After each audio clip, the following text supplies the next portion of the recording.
Shalom, back with part 4 of the house, Steve. Let us continue here while we're in Habakkuk. Let's continue reading here. Okay. So, he increases that which is not his. For how long? All right. It questions. And to him that ladeth himself with thick clay, you go into the word clay. It's a batya, means debt, heavy debt, right? What is America in debt, right?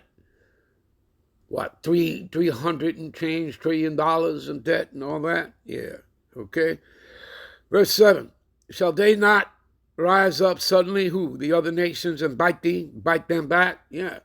They're going to do that. You guys can go read, what is that, Isaiah 33? All right. Matter of fact, let's do that. Give me a minute. Isaiah 33 and 1. Check this out.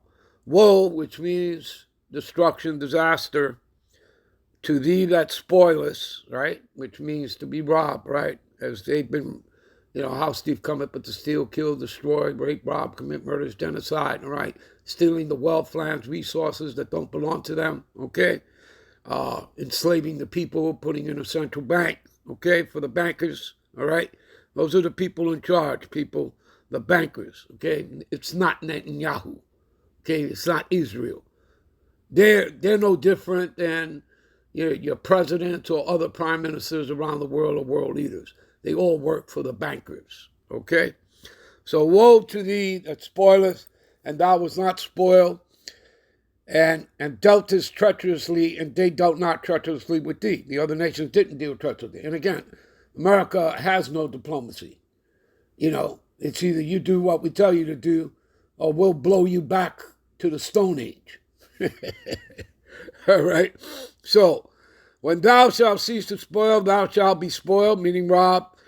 And when thou shalt make an end to deal treacherously, they shall deal treacherously with thee. That's what the nations are going to do. Remember, and it's through the Lord.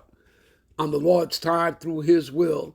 And remember, Escalates 18 and 3, which is also known as Sirach. All things obey the will of the Most High. You understand? So, when the Lord gives the green light to the angels work on the minds of the world leaders. They're going to send the missiles, all right, the arrows of the Lord. Matter of fact, let's capture that. Give me a minute.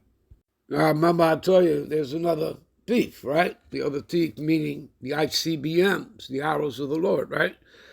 Okay, 2 Peter 3 and 10. But the day of the Lord, right, will come as a thief in the night, which means unawares. And remember that hypersonic missiles, they can't pick it up on their radar. They move too fast, okay?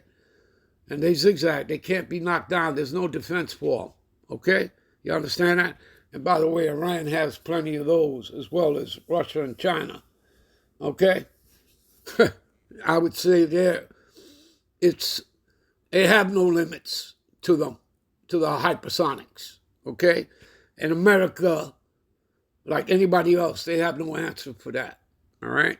So, again, people, their time is coming, okay? That day is coming, okay? The day of the Lord's vengeance, all right?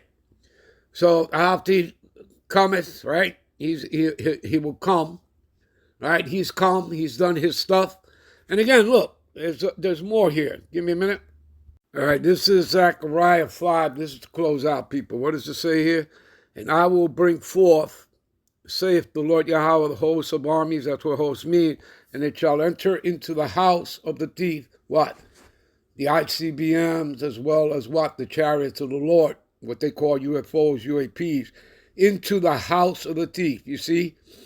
Into his house of him that swear falsely by my name, okay? You understand? Hopefully you all well edified. I'm out to the next one. Shalom.